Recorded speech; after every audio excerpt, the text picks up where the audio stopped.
आद्या, तू कशी काय इथे अचानक? आजी मला नाही जायचंय तिकडे, खूप बोरिंग लाईफ आहे ग. काय मूर्खासारखं बडबडतेस तू, कळतंय का तुला?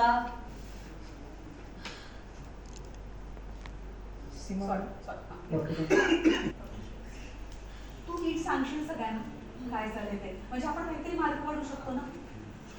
मोठ्या याने खूप बोरिंग आहे ग. त्याला सतत काम काम आणि कामच करायचं असतं. बायकोकडे अजिबातच लक्ष नाहीये त्याचं.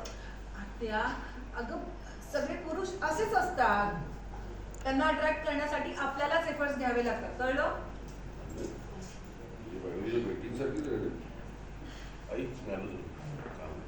मला काहीच माहित नाही, मला नाही जायचंय त्या घरात आता. मला डिवोर्स हवाय. असं नाही बोलायचं. काय झालं नीट सांग. काही झालेलं नाहीये. लग्न म्हणजे पोरखेळ वाटतो हिला, मूर्ख मुलगी.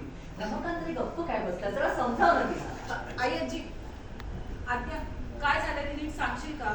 म्हणजे का जायचं नाही तुला सासरी? अनय मारतो